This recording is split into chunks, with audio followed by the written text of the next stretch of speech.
Bonjour ou bonsoir à tous, vous qui regardez les vidéos, que ce soit le jour ou la nuit. Ici DVD Pro Catch. Là, je vais m'attaquer sur un DVD de TNA. Oui, ça fait un petit peu longtemps.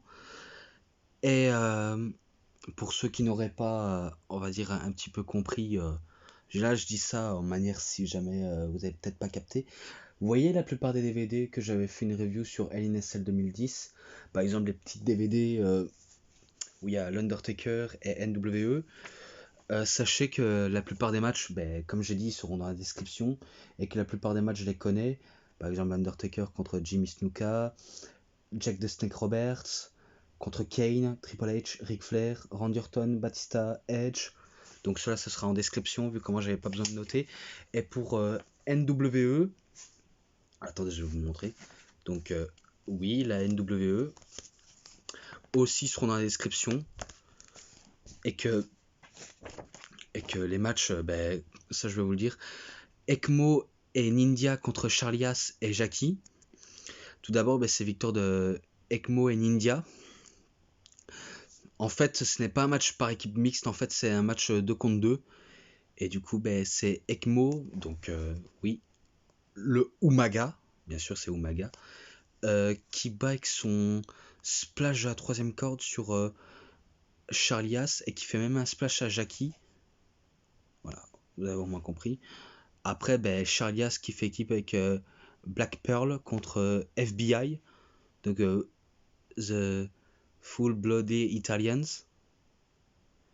Je ne sais, je ne sais pas si c'est les originaux ou d'autres d'Italie, mais en tout cas, je sais bien que la NWE, ça a eu lieu en Italie. Et que c'est victoire de Charlias et Black Pearl, ou FBI. Non, qu'est-ce que je raconte, c'est FBI. C'est FBI qui battent Charlie As.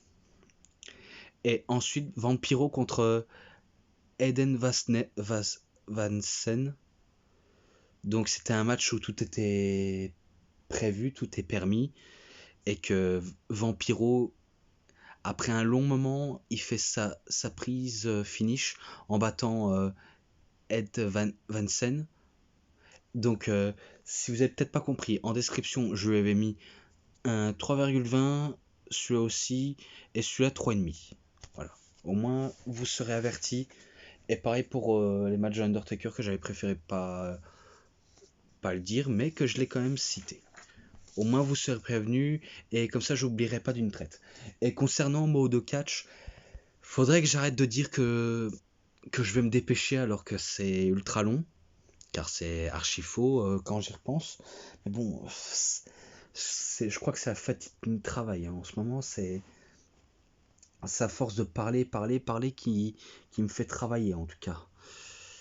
Mais voilà, au moins vous avez au moins compris ce que je voulais en dire. Et que certes dans le DVD du dernier Mondo Catch que j'avais expliqué, en tout cas je crois que je suis le premier à montrer tous les DVD Mondo Catch. Hein. Même s'il y en a que j'avais déjà cité, mais j'ai pas besoin de faire des reviews fort complets dessus, vu comment j'avais déjà montré la moitié. Et que, ceux qui sont inédits, pour moi, je sais que le dernier, donc le numéro 9, c'est un Impact pour le retour de Hulk Hogan et Ric Flair. Donc certes j'ai peut-être oublié de préciser, mais au moins j'ai su dire tout le long.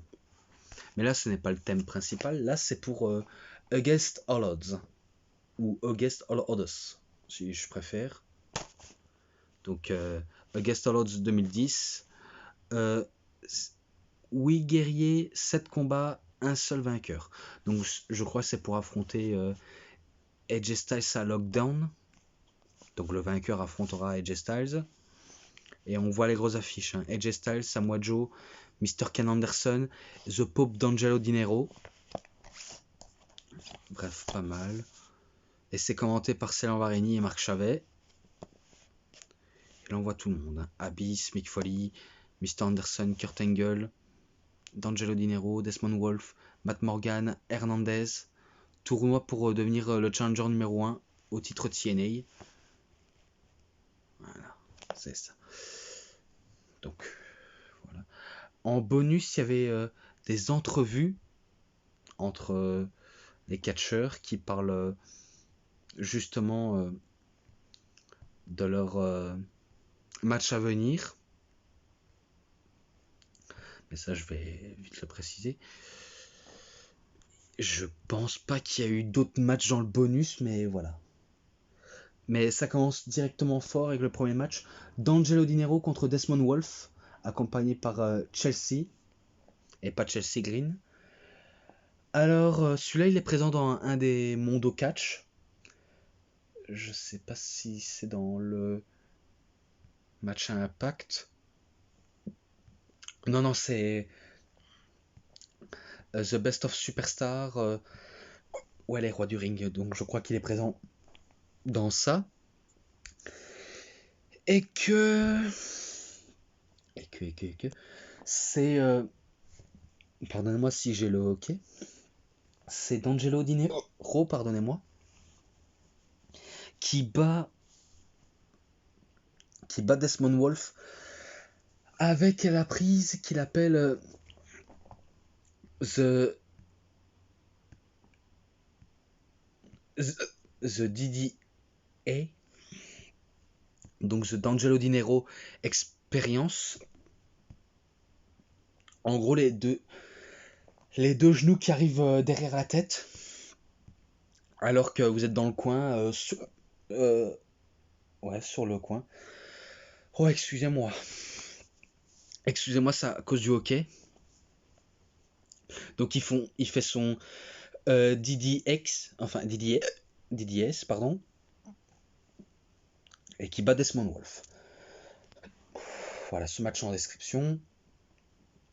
Ensuite, Blueprint Matt Morgan contre Hernandez. Et c'était premier tour du tournoi de Whitcard Stud. Ouais, en gros, c'est ça la stipulation.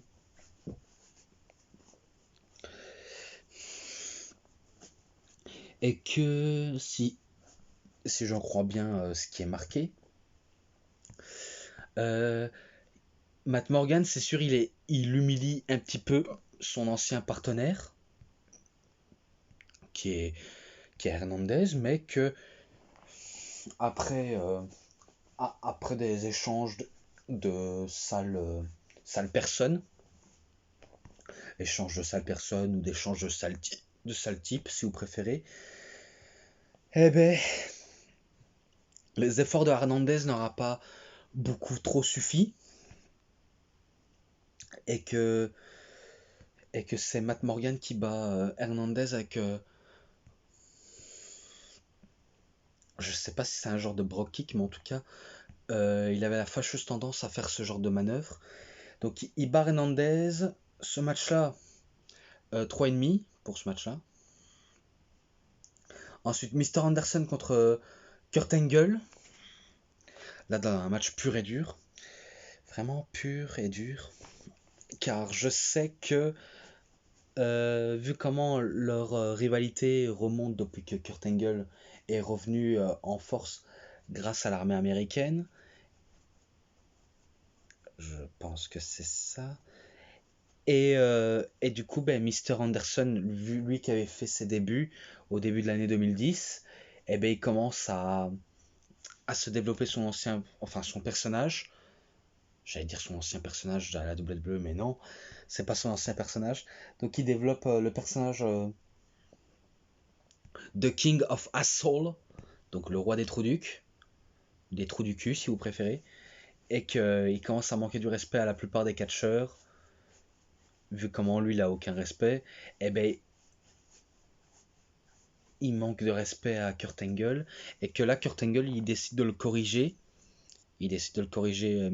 Anderson, mais que ce dernier, il sait bien qu'il va se faire corriger, mais que il le fait, mais en mettant un peu les nerfs à Kurt Angle, pour le faire forcer à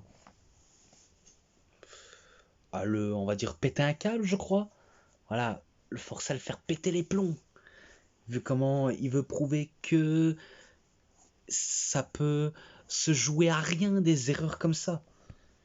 L'erreur, il va en avoir.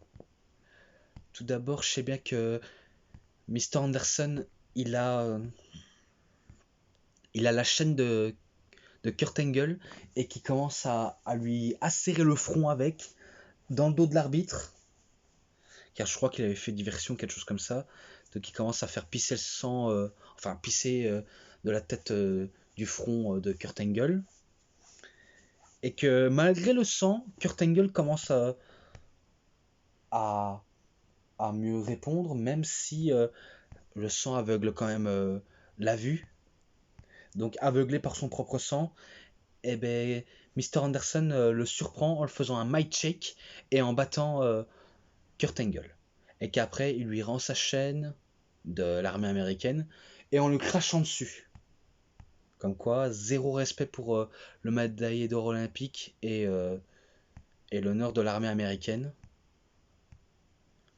Donc ouais, c'est vrai que c'est un Judas pour sa patrie quand même. Donc le côté patriotisme, Anderson il s'en bat les steaks. Et ce match-là, il était pas mal, j'ai vraiment adoré. 3,60 pour ce match-là. Ensuite, Abyss contre Mick Foley. Un match sans aucune disqualification. Donc oui, c'était un match sans aucune disqualification. Ils peuvent faire ce qu'ils veulent. En connaissant les deux, c'est sûr, ils vont nous sortir un match hardcore. Quand on connaît les deux, c'est sûr, on voit ça, on se dit, ça va pisser du sang. L'un des deux va pas ressortir vainqueur. Et quand je dis l'un des deux, quand je pointe la caméra, vous savez bien qui c'est? Ben c'est Mick Foley. Vu comment il se prend un Black Slam de la part de Abyss. Je pense que c'était sur les punaises ou dans les barbelés, mais en tout cas, c'est sûr, il remporte le match. Ce match-là, très intense, 3,50. J'ai adoré. Ensuite, match par équipe. Les Nasty Boys contre la Team 3D. Donc, Brian Knobs, Jerry Sage contre Brother Bully Ray, Brother Devon. Pas besoin de les présenter. Je pensais que la Team 3D pouvait battre les Nasty Boys. Et c'était justement pour les... Non. Ah d'accord, c'est match par équipe, c'était pas pour les titres.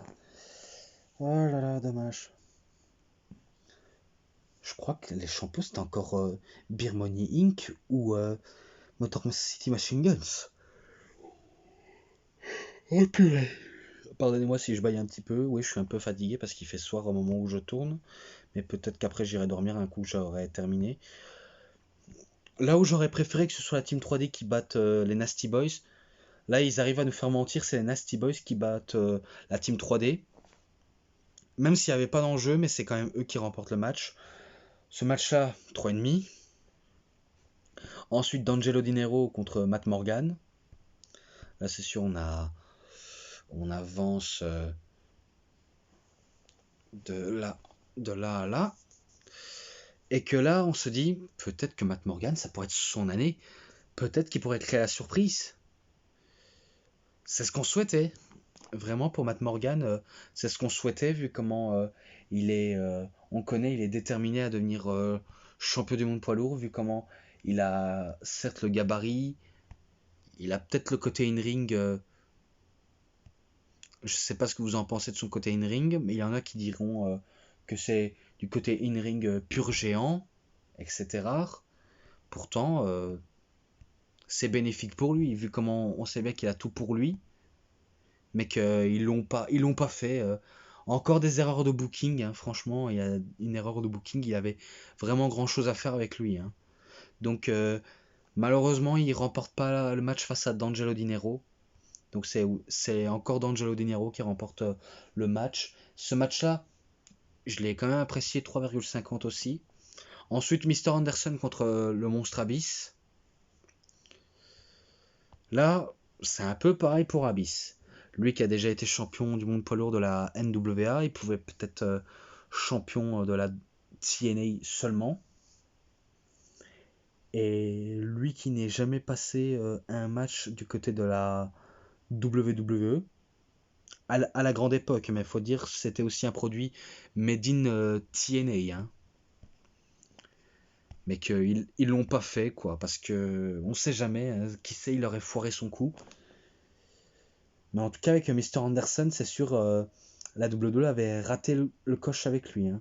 Après, peut-être qu'il était arrogant ou la WWE ne faisait pas du tout confiance. Mais bon, il y a toujours un mystère autour de ça. Donc c'est vrai que ça se jouait entre les deux. Mais qu'on se dise, c'est sûr, il y aura un vainqueur, pas deux. Abyss, c'est sûr, il était partant pour remporter le match. Hein. Il était vraiment partant. Et que je crois qu'il se fait surprendre par Anderson. Je crois qu'il se fait surprendre. Peut-être qu'il utilise une tricherie. Peut-être, allez, je sais pas moi, une chaise ou un coup de pied dans les parties ou aveuglement des yeux et qui fait son mic shake de manière surprenante. Quelque chose comme ça. Mais en tout cas, les tricheries dans le dos de l'arbitre. Ou. En tout cas, il n'est pas marqué par disqualification. Mais en tout cas, il bat le monstre Abyss. Voilà. Donc là, on se rapproche des demi-finales. Et c'est Mr. Anderson et D'Angelo Dinero qui s'affronteront en finale. Donc voilà, ce match-là, 3,40 pour ce match-là. Ensuite, AJ Styles accompagné par Ric Flair contre Samoa Joe. Match sans aucune disqualification pour le championnat. Ouais, d'accord. Avec Eric Bischoff en arbitre spécial. C'est un match pour le titre mondial. Joe Fist of Fear. Je sais pas s'il serait viré, mais je pense pas. Mais en tout cas, le terme est un petit peu étrange. Mais en tout cas, c'est sûr, AJ Styles, il met son titre en jeu. Et 2009-2010, c'est sûr, c'est son année. Il n'y a pas à dire. Il montre à quel point que c'est le champion. Il peut s'asseoir sur le trône sans aucune pression. Rien qui presse pour lui. Bref, il sait qu'il a le match en main. Tandis que Joe, je crois qu'il est dans le déclin depuis fin d'année 2008. Faut dire, il a pas mal subi de blessures et il avait du mal à remonter la pente. Pourtant, on aurait bien voulu qu'il retouche au main event et le titre, mais je crois que ce sera la seule et unique fois.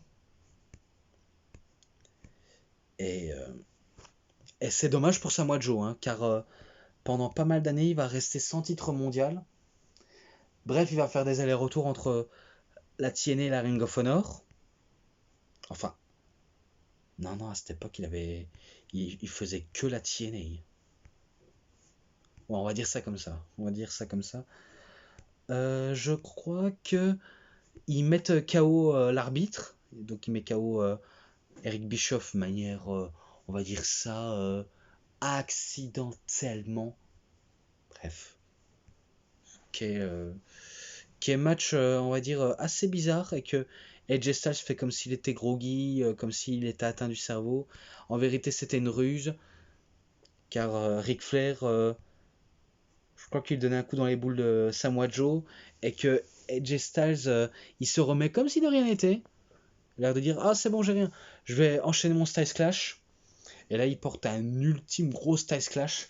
Là c'est sûr j'avais peur pour le coup de Samoa Joe parce que je me rappelle dans une des vidéos, AJ Styles avait déjà fait un Styles Clash à Samoa Joe, mais qu'il est retombé sur la tête. Un peu comme avec James Ellsworth. Parce qu'il faut dire, le Styles Clash que AJ Styles porte, c'est quand même dangereux. Parce que si on n'est pas préparé, ou alors si vous baissez la tête, c'est sûr, vous n'avez plus de coups. Vous n'avez plus de coups. Qui sait, vous pouvez même crever, hein. Je dis pas ça méchamment, mais vous pouvez mourir, hein. Donc si vous faites ça dans du béton, dans un lit, ça peut être risqué, mais ça peut se casser. Dans un trampoline, allez, on va dire, ça peut être acceptable, mais sinon des prises comme ça, c'est vrai que, voilà, à déconseiller, évitez de faire ça à la maison en tout cas. Mais bon, c'est victoire de AJ Styles. Ce match-là, j'ai apprécié, je mets un 3,70, car j'ai apprécié le match, il s'est passé beaucoup de tout. Voilà, maintenant je passe au main event. Voilà, le main event. Le Pope contre le roi des Trouducs. D'Angelo Dinero contre Mr. Anderson. Tout d'abord, je sais bien que D'Angelo Dinero, il se fera attaquer par Scott Hall. Enfin, ouais, Scott Hall et Six Pack. Donc il se fait attaquer par Six Pack, ou Six si vous préférez, ou Sean Waltman, voilà, peu importe comment vous pouvez l'appeler, et que Mr. Anderson disait à Jeremy Borash que ce sera lui qui va remporter le tournoi pour avoir un match au titre, et que tout le monde va s'en rappeler de son nom, car c'est celui qui a humilié Kurt Angle, et celui qui sera le challenger numéro 1, Mr. Anderson. Après Anderson, et après il a pas fini, il dit encore Anderson, nanana. Bref, il a jamais son dernier mot. Mr. Anderson, Mr. Kennedy, appelez-le comme vous voulez, mais voilà. Malgré que D'Angelo Dinero vendait une blessure, il va tenir le coup. Peut-être qu'il va laisser donner des faux espoirs à Mr. Anderson, comme s'il avait le match au bout des doigts, ce qui est absolument trompeur. Mais il avait très bien calculé son coup, D'Angelo Dinero. Se laisser allumer, se laisser dominer, mais qu'à la fin, c'est lui qui remporte. Je vais pas m'arrêter ici, car je sais bien que un coup que Mr. Anderson annonce la couleur comme quoi le futur vainqueur, ce sera Mr. Anderson, avec le micro, donc le micro en tête de mort, et ben il essaie de faire son mic shake, il effectue, mais D'Angelo Dinero relève l'épaule.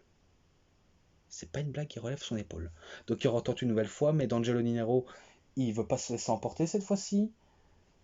Il veut mettre groggy Mr. Anderson, et un coup qu'il était dans le coin, Mr. Anderson, là ce sera le DDA, donc D'Angelo Dinero Experience, donc les 2 coups de genou qui arrivent derrière à la tête ou dans le dos.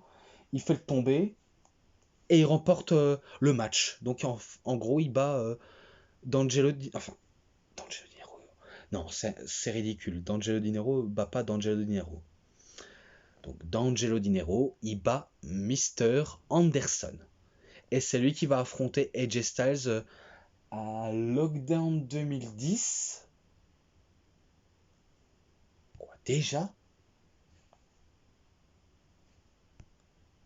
Enfin, bref, au début, je ne savais pas, mais en tout cas, peut-être qu'ils l'ont marqué, mais que j'ai peut-être pas précisé fort et clairement. Enfin, je sais bien qu'il sur Wikipédia, il est marqué, mais voilà, quoi. Mais je pense que je me trompe pas, hein. Peut-être que c'est vrai, hein, au final. Mais bon. Passons, ce match-là, 3,80. Voilà, j'ai apprécié quand même. Malgré les différences in-ring, mais j'ai très très très bien apprécié. Et que voilà, j'en ai fini là-dessus. Donc voilà, c'était tout pour Against All Odds. Pour ce qui est match, bonus et seulement promo ensemble, je lui mets un 4,50 aussi. Non, un 4,50 seulement. Et que c'était tout pour cette review. J'espère que vous avez bien apprécié. Si cette vidéo vous a plu, vous savez ce qu'il vous reste à faire. Likez la vidéo, commentez, partagez, abonnez-vous à ma chaîne, cliquez sur la petite cloche pour avoir plus de notifications des prochaines vidéos. Et moi je vous dis bonne journée, bonne soirée à tous. Au revoir tout le monde pour une prochaine vidéo. A plus les fans de catch.